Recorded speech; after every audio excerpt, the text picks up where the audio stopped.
Good morning, good morning, good morning. It's Monday morning at live po tayo napapanood ngayon sa ating social media account sa Facebook at YouTube channel ng UNTV at Good Morning Kuya. Dahil Monday, muli po tayo ay magsalo-salo. Start your day right. Huwag po tayo makalimot. Una sa lahat, magtagubilin sa Panginoon para sa ating mga paggawa. Mula po dito sa Pilipinas, bumabati kami sa inyo ng isang good morning. It's time to rise and shine.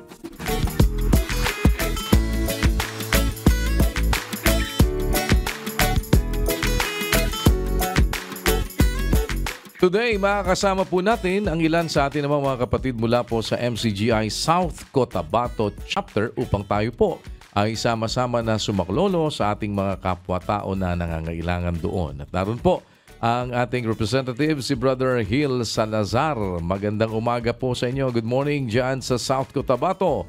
Rise and shine! Good morning, Kuya! Rise and shine po sa lahat ng mga nanonood sa umaga pong ito. At nandito po tayo sa Kasigmong Integrated School sa Sitio Lamlusong, Barangay Lamhaco, Tiboli, South Cotabato. At kasama po natin ngayong umaga ang mga kapatid mula po sa MCGI Tiboli Chapter! Yan, Kuya, sa ilang sandali po, sa tulong at awa ng Diyos, mag-aabot po tayo ng tulong sa paaralang ito. At Kuya Daniel, nagpapasalamat po kami sa Diyos sa mabuting pagkakataon na maging kabahagi sa sama-samang paggawa ng mabuti sa ating kapwa. Salamat po sa Diyos, Kuya Daniel. Balik po sa inyo. Thank you so much, Brother Gil Salazar, at sa inyo pong lahat mga kapatid dyan sa South Cotabato. Salamat po sa Panginoon. Pagpalain kayo ng Diyos. Salamat sa inyong patuloy na pakikipagkaisa na tayo po ay tulong-tulong na umabot at sumaklolo sa ating mga kapwa-tao na nangangailangan. Pagpalain po kayo ng Panginoon. Keep on shining and keep on caring. Babalikan ko po kayo in a little while para alamin natin sino po yung ating mga sasaklolohan dyan sa South Cotabato. Samantala, bago tayo po magpatuloy, ay ito naman yung version po ng tinola. Isang version ito ng tinola pero hindi manok. Ito po isda ang gagamitin. At ang tawag po dito ng ating mga kababayan na mga Bisaya, ang tawag nila ay tinuwang isda. Paano ba ito niluluto? Panoorin po natin sa ating Cook It Right.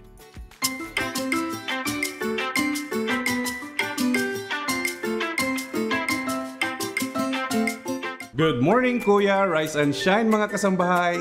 Sa umagang ito ay makakatikim tayo ng isang Filipino recipe na patok sa ating panlasa. Yes, it is a Filipino dish that combines with a fish soup with a unique ingredient. At yun ay ang sea hare o lukot. Ang tawag sa recipe ito ay tinolang isda with lukot. Yes, kaya ano pang hinihintay natin, mga kasambahay? Tana, magluto na ta! Let's cook it right!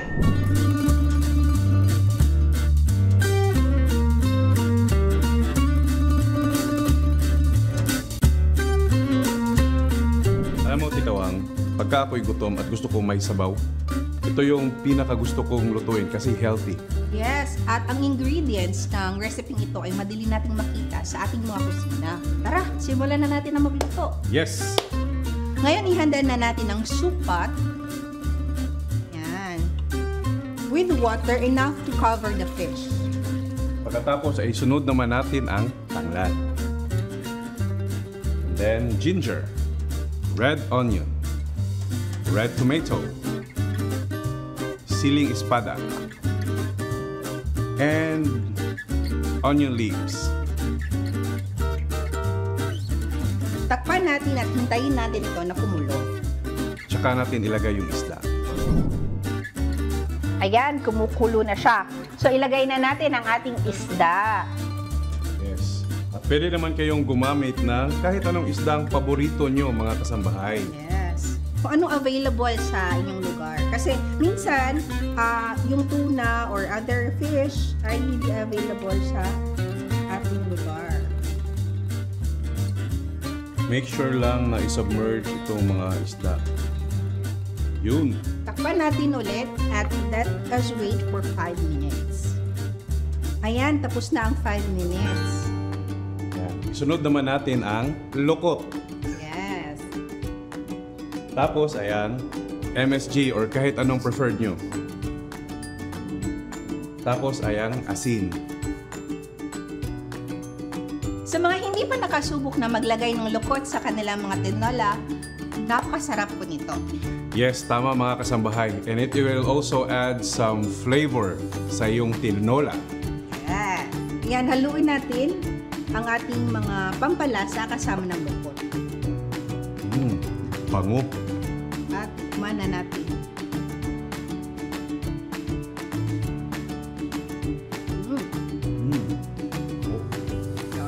Takpan lang natin and let it wait for 3 more minutes bago natin iserve. Pangunawang, mukhang masarap. Ayan, luto ng ating tinola with lukot. Bango. Ready to serve na. Mga kasambahay, alam nyo ba na ang lukot ay rich in protein and minerals? At samahan mo pa ng isda na both nutritious and flavorful. Yes, not only delicious but also nutritious. Ayan, kain na tayo! Yes, let's go!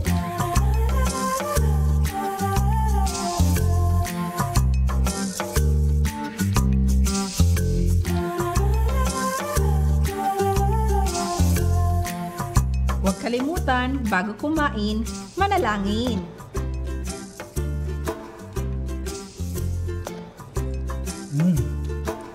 Ang sarap!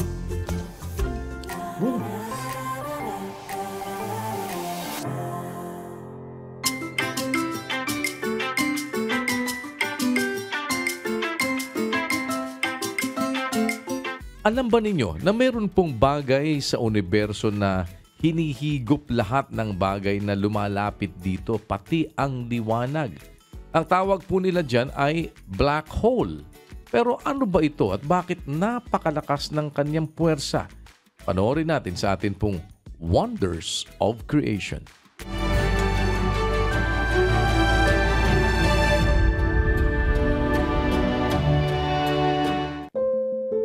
Napapanood natin sa science fiction movies. Isang malaking bolang maitim na umihigop ng kung ano-anong napapalipit dito. Totoo ba sila? Alamin natin ang mga detalye tungkol sa black hole. Ang black hole ay isang region in space, kung saan ang hila ng gravity ay napakalakas, na kahit na ang light, na tinaguri ang pinakamabilis na entity sa universe, ay hindi nakaliligtas sa higop nito. Ang physical na makikita sa black hole ay ang kanyang outer part, kung saan lahat ng mga bagay na mapapunta dito ay wala ng ligtas. Ito ay ang event horizon, at lugar ito na inumpisang mahila ang mga bagay into the black hole singularity, an infinitely small and dense point, where the space, time, and even laws of physics don't apply. Ang pinaka-common na klase ng black hole ay ang stellar at supermassive black holes. Ang stellar ay nabubuo mula sa pagkamatay ng isang star. Ang collapsed remnants, ang compressed na tira ng pagsabog ng patay na bituin, ay ang umpisa ng isang black hole. Tinatayang 10 to 20 times ang mass nito kumpara sa araw ng ating solar system. Ang supermassive naman ay ang extra giants kung ikukumpara sa mga stellars, estimating to millions or even billions ang mass nito kumpara sa ating sun. At hanggang sa ngayon, wala pang matibay na evidence kung paano sila nabubuo. Ang commonly observed lang ng mga eksperto ay may mga supermassive black holes sa gitna ng mga galaxy. Ang Sagittarius ay ang supermassive na nasa galaxy ng Milky Way, at tinatayang may mass na 4 million suns and has a diameter similar to the distance from the Earth to the Sun. Hindi nakikita ang black hole. Ang paraan para mapag-aralan sila ay ang epekto nito sa nearby surroundings nila. Ang isang observable na may kita ay ang accretion disk. Ito ang napoform ng mga dust at mga gases na nahihigop paikot sa sentro ng hole. At ang isa pa ay ang quasar. Ito ang jet of particles that blast out of the massive black hole. Ang theory ni Carl Schwarzschild na ang lahat ng mga bagay ay pwedeng maging black hole if they are compressed tightly enough ay napatunayan sa first black hole discovery habang pinag-aaralan ang Cygnus constellation noong 1971. At kahit na sa mga taon at perang nagastos sa pag-aaral ng mga ito, ang black hole ay nananatiling the most mysterious na bagay sa kalawakan. Ang mga kaalaman hinggil sa black hole ay nagpapatunay ng lawak ng sangkalangitan. Marirealize din natin na katuldok lang ang Earth sa lapad at laki ng mga bagay na hindi pa natin nakikita kapag tayo'y tumitingala. A humbling and a vulnerable feeling, knowing that there are just too many things we don't know. Nagpapaalaala kung gaano kaliit ang ating alam sa alam ng dakilang manlilikha. Marahil isang babala rin na may hangganan ang kaalamang dapat lang nating malaman. At sa lahat ng mga bagay na ipinahintulot niyang malaman natin, salamat sa Diyos for giving us the opportunity to discover some of His wonders of creations.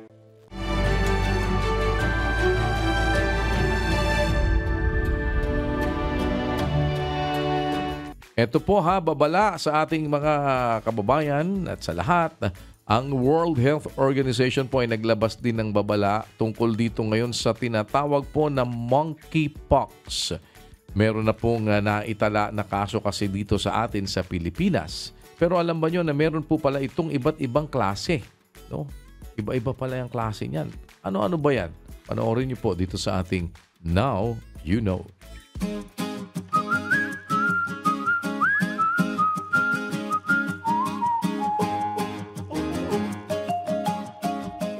Pwedeng makontaminate sa materials like clothes and utensils of infected individuals. Ang Mpox o monkeypox ay kasalukuyang public health emergency of international concern ayon sa World Health Organization dahil sa pagkalat ng sakit sa iba't ibang bansa. Pero ano ba ang dalawang uri ng Mpox at ano ang mga stages nito? May dalawang uri o tinatawag na clades ang Mpox virus. Ang clade 1 na nagmula sa Central Africa na mas malala at may mas mataas na mortality rate o mas nakamamatay. Ang clade 2 naman ay nagmula sa West Africa at may mas mababang mortality rate at hindi gaanong nagdudulot ng malalang sakit. Isa sa sintomas ng Mpox ay ang pagkakaroon ng rashes. Sa simula, mapapansin ang flat at mapulang rashes na tinatawag na macule na tumatagal ng 1 hanggang 2 araw. Sa susunod na stage, mapapansin na tumitigas at umuumbok na ang rashes. Tinatawag itong papule. Tumatagal din ang papule mula 1 hanggang 2 araw. Kapag nagkaroon ng likido ang mga nakaumbok na rashes at tila nagmumukhang paltos at tinatawag na vesicle na tumatagal din ng 1 hanggang 2 araw. Ang mga vesicle ay nagkakaroon ng nana at tinatawag na itong pustule. Tumatagal ang pustule ng 5 hanggang 7 araw. Kapag umimpis na ang pustule, tinatawag na itong scab na tumatagal mula 7 hanggang 14 na araw hanggang sa matuyo at matuklap na ito. Kung makakaramdam o maoobserbahan ang mga sintomas ng Mpox, mas makabubuti kung kumonsulta at magtanong sa doktor o sa pinakamalapit na health practitioner sa inyong lugar. Now you know!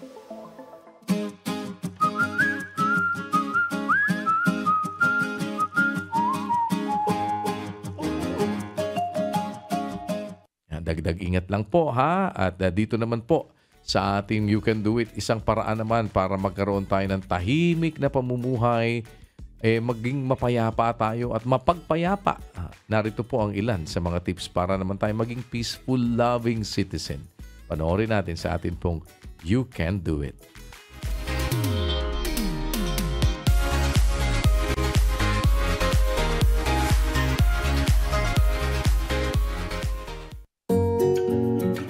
Maging mabuting kapitbahay, ikangan ng iba. Pero paano kung dapat ay maging peaceful at loving citizen din tayo? Hindi lamang dapat tayo maging mapagmahal sa ating mga kakilala o sa ating mga kaibigan. Dahil bilang isang mamamayan, dapat din ay maging mabuti tayo sa lahat. Ito ang ilang mga tips upang maging peaceful and loving citizen. Maging magalang at mapagkumbaba. Magkaiba man ng opinyon, pananaw at estado sa buhay ay dapat maging considerate at magalang sa kapwa. Tumulong sa kapwa. Laging handa sa pagtulong, lalo na sa mga nangangailangan. Iwasan ng tsismis. Umiwas sa usap-usapin, lalo na at hindi ito makakatulong sa komunidad. Paggalang sa kalikasan. Hindi lamang ang kapwa natin ang kailangang igalang. pati na rin ang ating kapaligiran upang mapanatili ang kalinisan. Maging mabuting ehemplo. Laging magkaroon ng layunin o gawa na mabuti sa lahat ng bagay upang maging mabuting ehemplo sa kapwa, lalo na sa mga bata. Laging magpasalamat sa Diyos dahil sa mga mabubuting bagay sa iyong buhay at ipakita ito sa iyong mga mabuting paggawa. You can do it!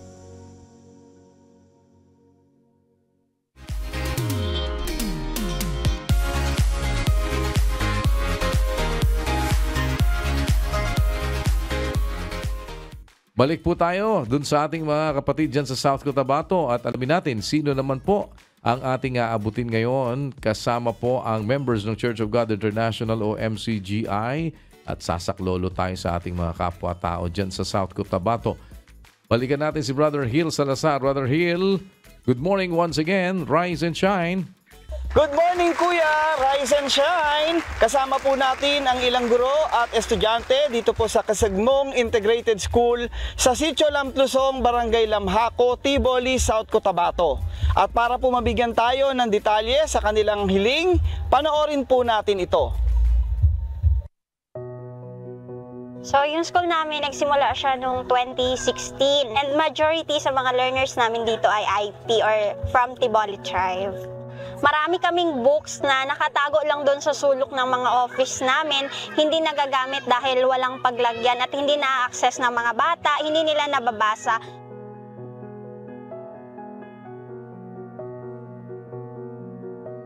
Since may bookshelves na, yung teachers magfa-facilitate na lang siguro siya at hindi na siya mamimigay ng books. Yung mga bata na kusang kukuha at may mababalik sa shelves yung mga books, matuturuan din ng mga bata ng discipline. Kung anong kinuha mo, dapat ibalik mo kung saan mo kinuha. Kasi sa ngayon, hindi nga namin yan ma-apply kasi wala kaming paglagyan ng aming mga books. Marami kaming books na nandyan, pero walang paglagyan.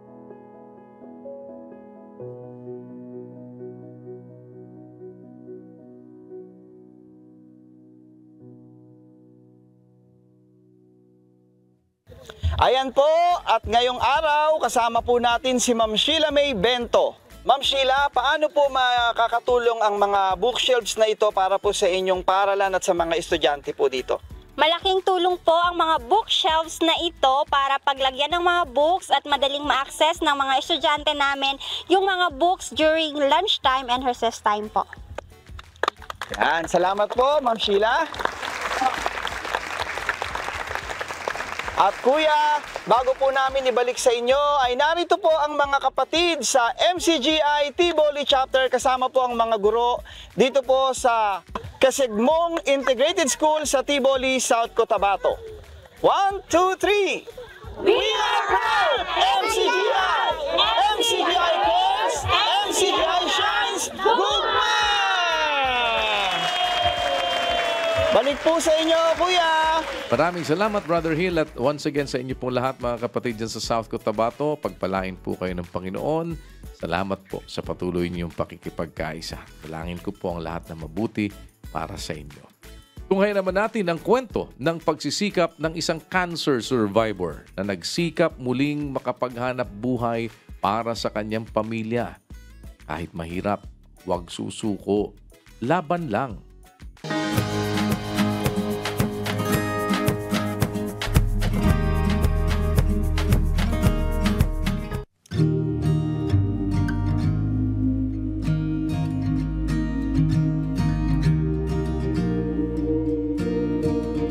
Ako po si Efren Bernales, mas kilala po ako sa pangalan ko na Epoy.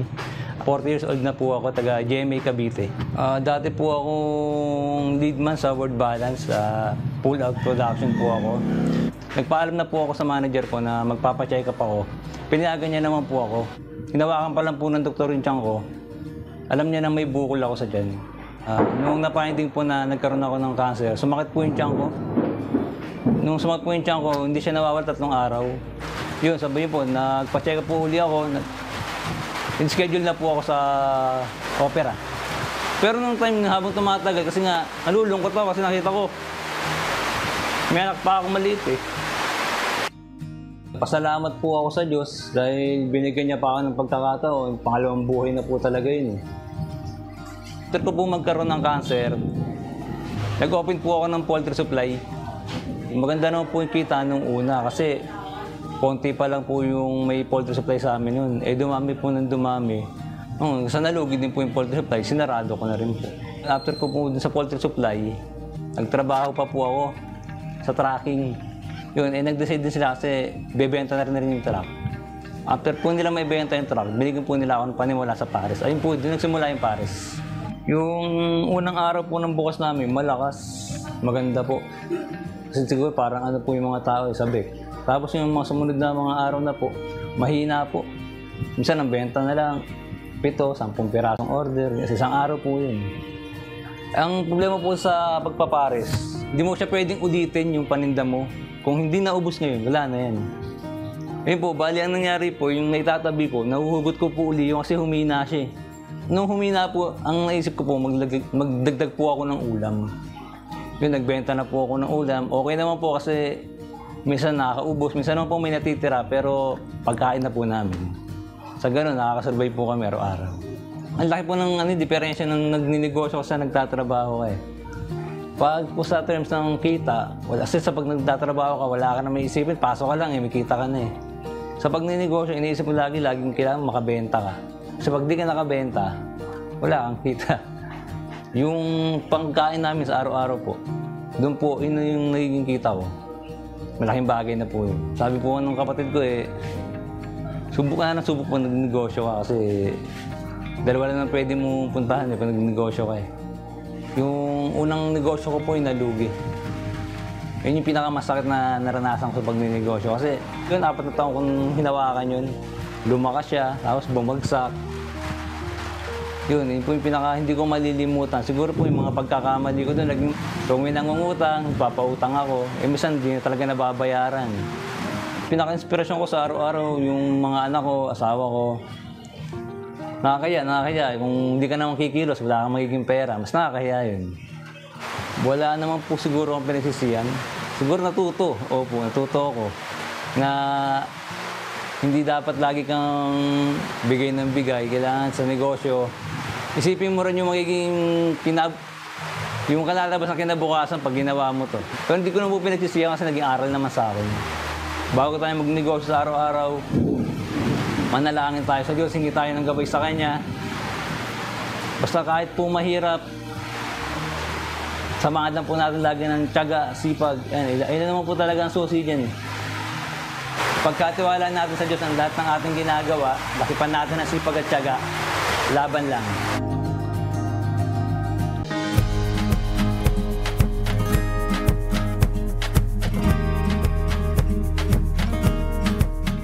Muli po sa ating viewpoint, isang issue po ulit ang ating itinanong sa ating mga kababayan.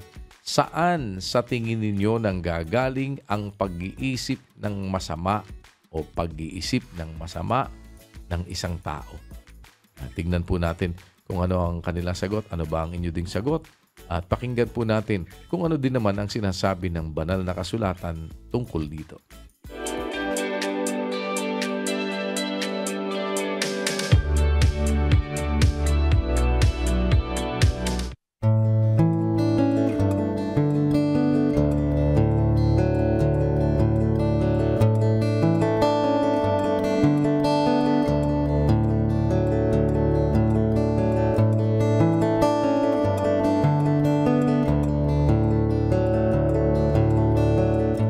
Problema, siyempre, nadidepress siya.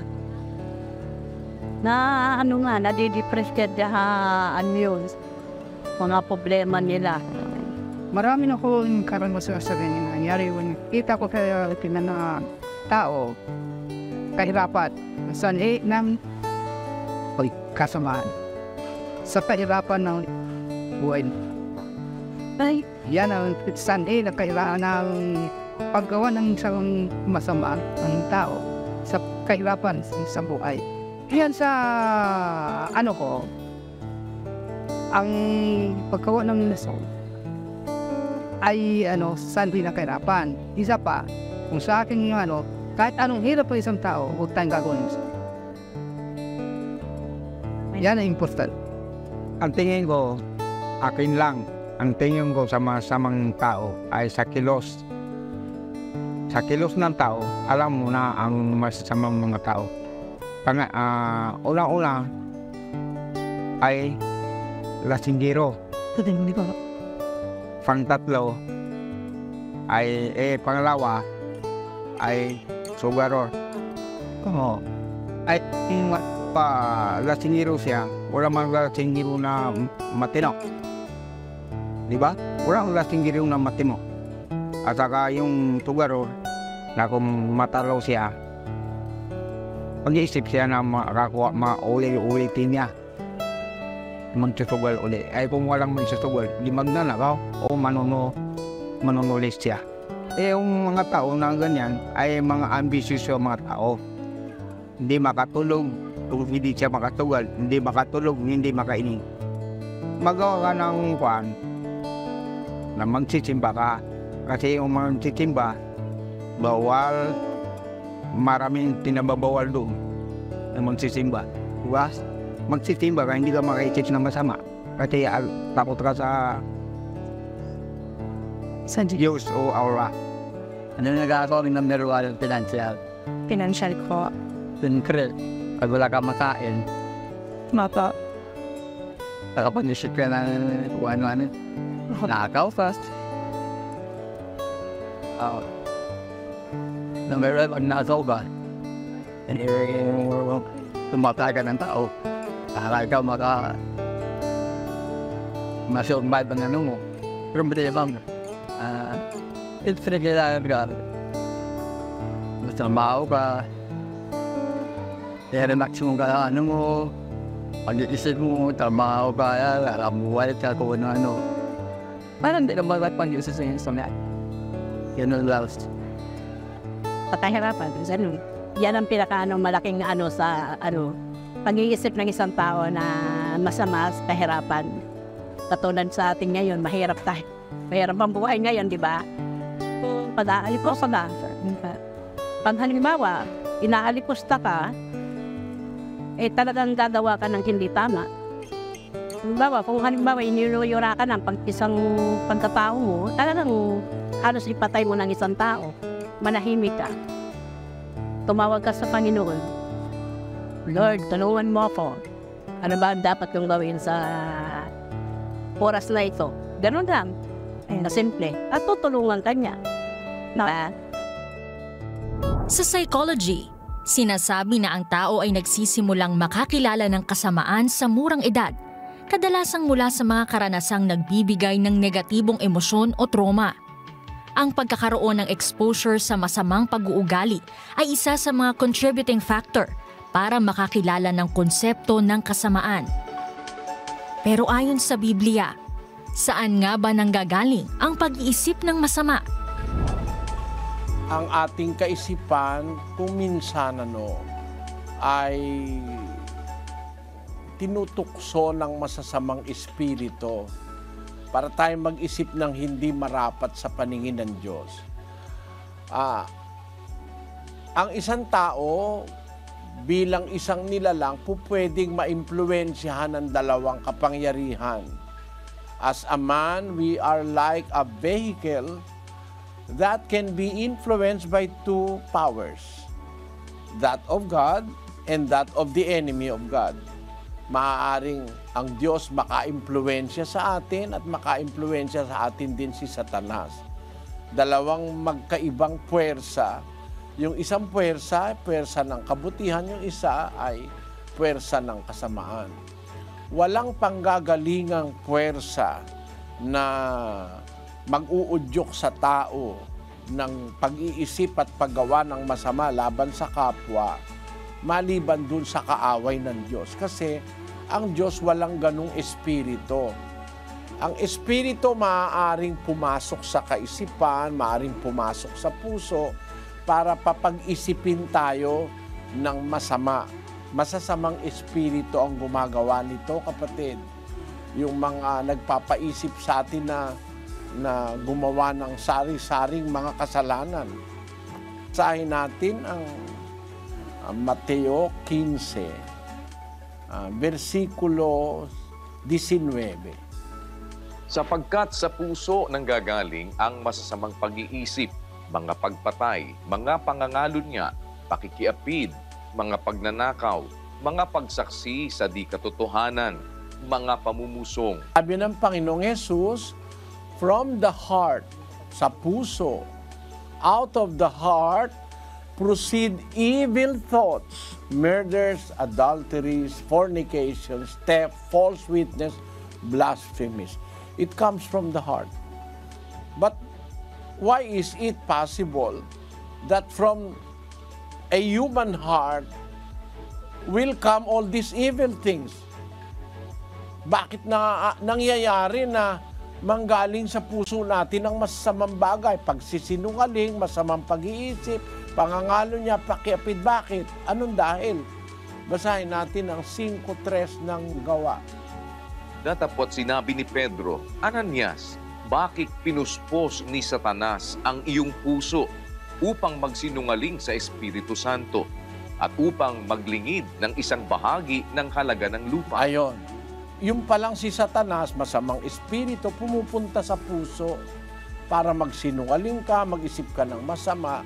Kaya sabi ni Pedro kay Ananias, Ananias, bakit pinuspos ni Satanas ang iyong puso para ikaw ay magsinungaling? Ang lahat ng kasamaan maaaring manggaling sa puso dahil mayroong Satanas na pumupunta sa puso at sa isip ng isang tao.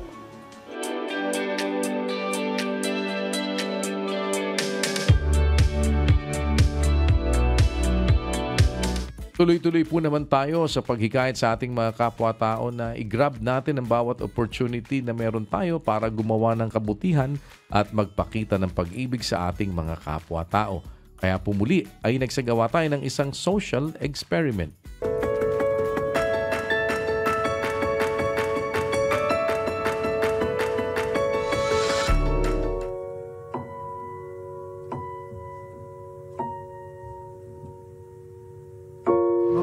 Pwede po makahingi ng tulong po.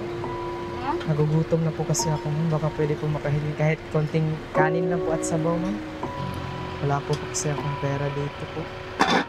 Kahit konti lang po, ma'am. Okay lang po. Naghanap po kasi ako ng trabaho dito, ma'am. Kaso wala po akong mahanap. Wala po talaga akong pera. Kahit sa labas na lang ako, ma'am. Hindi na, ma'am. Baka makastorbo.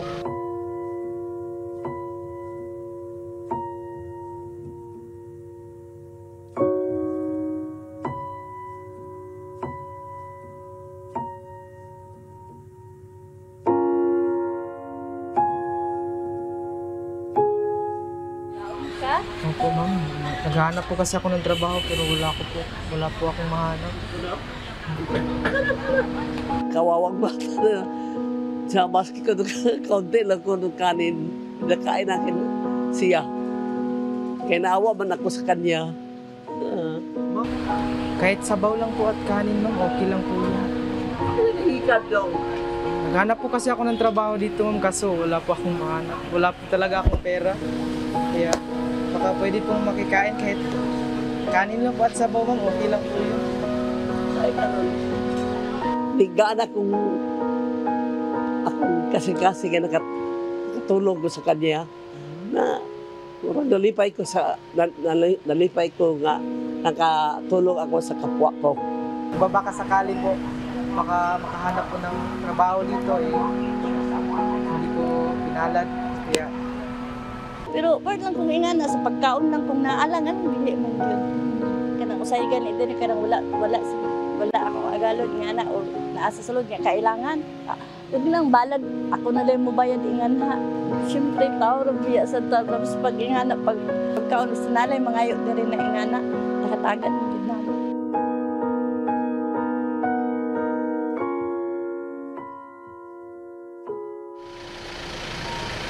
Ma'am, hingin sana akong tulong, ma'am. Hingin sana akong tulong. Maghanap kasi ako ng trabaho dito, ma'am. Hingin kasi ako ng pera. Kahit wala pa kasi din akong kain, ma'am. Sige, bigyan kita ng pagkain. Kahit sa labas na lang ako, ma'am.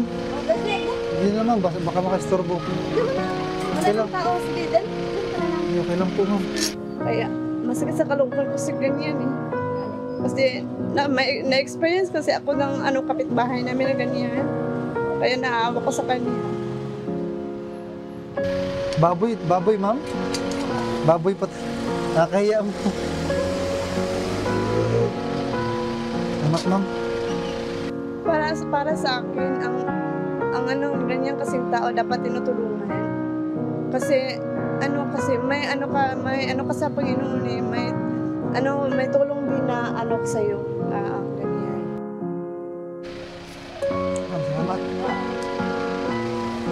Trabaho ko mo, ganyan.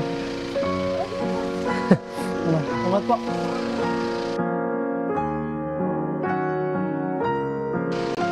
Sir, pwede po makahingi ng tulong, sir. Baka pwede makahingi ng kahit kunting kanin ng sir. Oh! Sa'yo mo, ulan. Eh sir, sabaw lang po sir. Tsaka kanin sir. Okay lang po. Sir, okay lang po talaga sir. Kunti lang po sir. Ayan. Sabaw. Okay na po to sir. Sir. Maraming salamat po. Sala ka, sir, ba? Ayaw ito sana na lang. Pag tayo ang nasa poder niya, anong gagawin natin? Hayaan ba natin ang tao na maglakad, mainit? Kumain niya dito. Kahit anong gusto ulam mo, anong ulam niya. Basta, plante dito, pag huminang pagkain, kakain. At saka tutulong kami ng walang alinlangan kasi pagkain lang yan. At saka pera lang yan. Pag dating ng panahon, maybe, kung nagkaiba kami ng sitwasyon o ako o sa kanya, gagawin ko sa ibang tao. Kaya, okay lang yan. Ay, okay na po to sir. Okay na? Opo, salamat po. Huwag mong bilangin kung sinong taong binibigyan mo ng importansya. Sir, okay na po sir. Okay na. Layo mo ito. Paano kung wala kayong pagkain? You can help the people in different way. Kahit nang nauuhaw lang, minum ka. Di ko naman yan, sa Panginoon yan, binigay sa atin. Ibigay mo rin, taong nangangailangan. Maraming salamat po. Sir, hayaan niyo sir, pag nagkapera ko, babayaran ko po kayo sir. Sa kanya, masaya siya. Ako rin, masaya rin ako. Kasi, siyempre kumain sa aming restaurant na hindi naman nino na masarap. Tumulong na tayo. This time, start nga save na itong souls.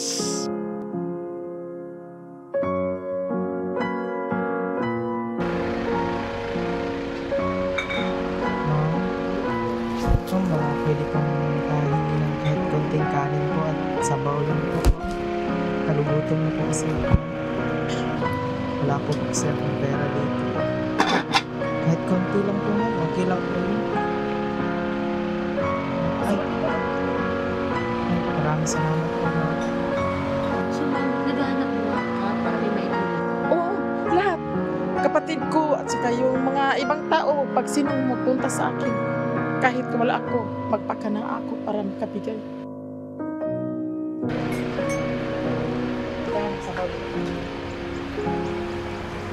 Maraming salamat po. Bakit po? Kasi kanang dali ra ako maluoy o maawa ba? Hindi po ma'am. Maraming salamat po. Paano yung mababawasan yung kita niyo? Ay, hindi naman. Walang problema sa akin. Kahit mababawasan. Kasi mayroon naman si God yung bigay. Dili ko malibad sa kung may manghingi sa akin. Bibigyan ko nga mabuti ang pagbigay. Dili magud lahat ng taong magtulong. Pero ako, kahit mahirap ako, tumutulong ako. Pag makatulong ako, parang magaan sa akong puso. Oh.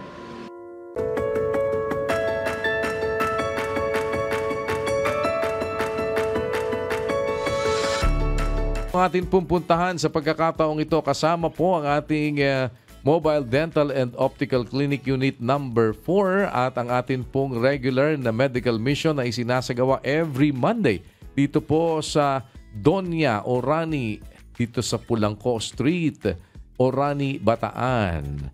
At alamin po natin kung kumusta na sila doon. Nagpasimula na po kasi tayo ng registration kanina pang 5 o'clock in the morning at tatagal po yan hanggang 9 o'clock. Makibalita tayo. Kumusta naman kayo dyan ngayon?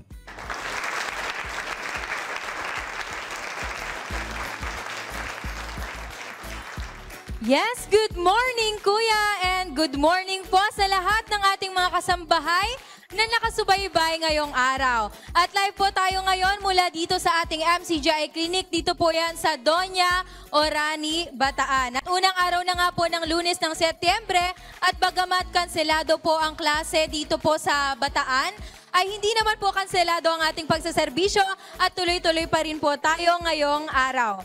Kaya naman po alas 5 pa lamang po ng madaling araw o ng umaga ay meron na po tayong mga kababayan na nakapila or na nakaabang po dito para po magpa-register po sa iba't ibang medical services na pwede po nilang i-avail. At open po ang ating registration from 5 a.m. to 9 a.m. po ngayong araw. As usual po Kuya, meron po tayong process po na sinusunod dito. Matapos po nilang makapagpa-register, tutuloy naman po tayo dito sa ating vital signs kung saan kukuhanan po sila ng ating mga kasamang staffs and volunteers po ng kanilang blood pressure, temperature, at iba pa. At pagkari naman po sa vital signs, pwede na po silang mag-proceed po dito po sa kanilang mga respective waiting area at pwede na rin pong magpakonsulta po sa ating mga doctors na kasama ngayong araw. At pagkari naman po niyan, kung mangailangan po sila ng gamot o resetahan po sila ng gamot ng ating mga doctors, pwede na rin po nila yung i-claim po doon po sa ating MCGI Pharmacy. Ngayon din po yung araw. At bukod po rito, habang naghihintay naman po yung ating mga kasambahay, meron pong inihandang libreng almusal po or libreng lugaw po yung ating mga kasama o kapatid dito po sa ating venue para po sa lahat ng mga naghihintay. At kung sakaling abuti naman po sila ng tanghali, meron pa rin po tayong provided na free lunch po para sa lahat. Ngayong araw rin po, Kuya, kasama po natin ang ating Mobile Dental and Optical Clinic Unit number 4. Kung saan dyan din po natin isinasagawa po yung iba't ibang medical services. Provided po natin dyan yung isang dental chair para po mas komportable po na matanggap ng ating mga recipient or pasyente yung kanilang serbisyong in-avail. At mga kasambahay, gusto lang rin po naming ipaalala na every Monday po ay open po ang ating MCGI Clinic dito sa Bataan. At ito po ay para sa lahat, regardless po kung ano man po ang inyong edad, relihiyon at lahi. At ito po ay ating naisasagawa sa awat tulong ng Diyos. At bilang pagsunod na rin po sa aral na ibigin natin ng ating mga kapwa at gumawa po ng mabuti sa lahat. Iyan po muna ang update mula dito sa Bataan. Balik po sa inyo, Kuya.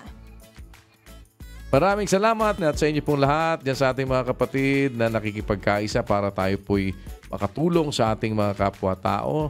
Salamat po at pagpalain po kayo ng Panginoon. At tuloy-tuloy po yan hanggang mamaya pa naman yung ating registration kaya malapit po sa area. Pwede rin kayong magpagsadya po dyan. Open po yan para sa lahat. Wala tayong pinipili, itinatangi. Ano man ang inyong relihiyon, ano man ang inyong wika, lahi, kulay, bukas po yan para sa lahat na nangangailangan po naman ng tulong ng mga kapwa-tao natin. At ganoon din, muli tayo nag-aanyaya po sa darating po na September 9, ang pasimula po natin ng ating bagong session ng ating pag-aaral ng mga doktrina ng ating Panginoong Hesukristo. Kasama ang members ng Church of God International, kami po ay muling nag-aanyaya sa lahat na sana po ay mapaunlakan ninyo na mapakinggan ang atin pong ibig na maibahagi ng mga aral at mga salita ng Diyos na mula po sa banal na kasulatan sa pamamagitan po ng ating mass indoctrination, pag-aaral ng mga utos at aral ng ating Panginoong Hesukristo. Ang ating pong segment na Rise and Shine dito po sa Good Morning Kuya ay inyo pong napapanood every Monday sa tulong at awa po ng Panginoon 6 o'clock in the morning kung tayo may buhay, lakas at mabuting pagkakataon. Kasama niyo po naman kami dito po sa ating programa Good Morning Kuya at ang ating Rise and Shine segment every Monday. Ang ating pong patuloy na public services sa Serbisyong Bayanihan ay sumasa inyo naman sa ating pong programa sa UNTV mula Lunes hanggang Biyernes, alas 4 po yan ng hapon.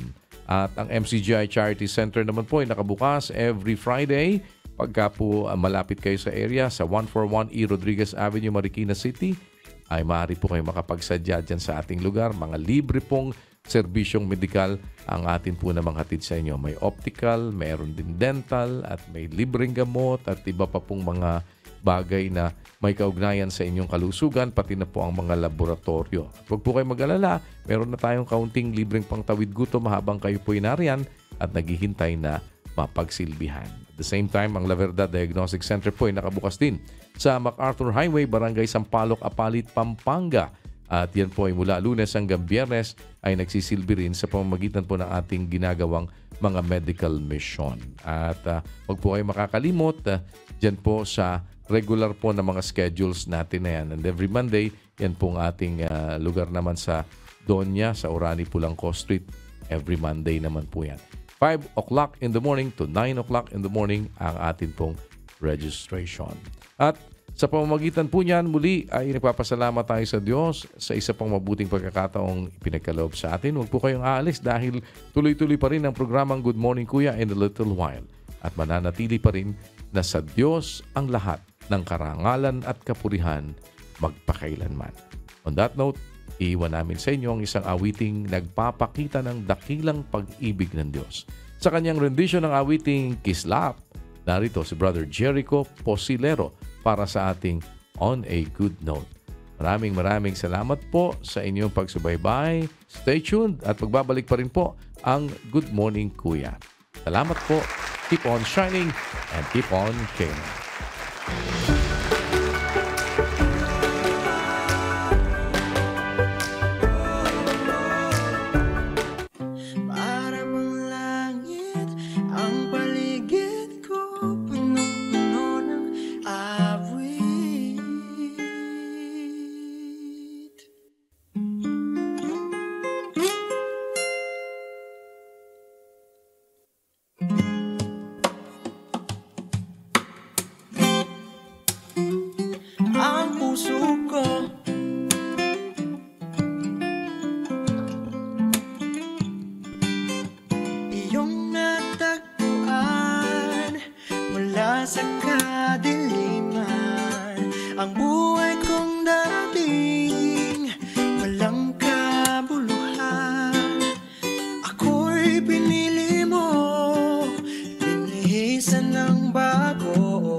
Sa buong mundo kumukuti-kutita, para bang langit ang paligid ko. Punong-puno ng awit ang puso, kislap ng iyong pag-ibig na nagliliwanag.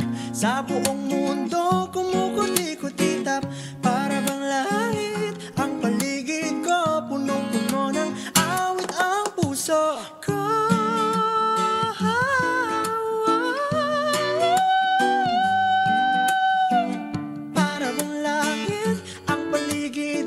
punong-puno ng awit ang puso ko. Awit ng pag-ibig at pagpupuri sa'yo.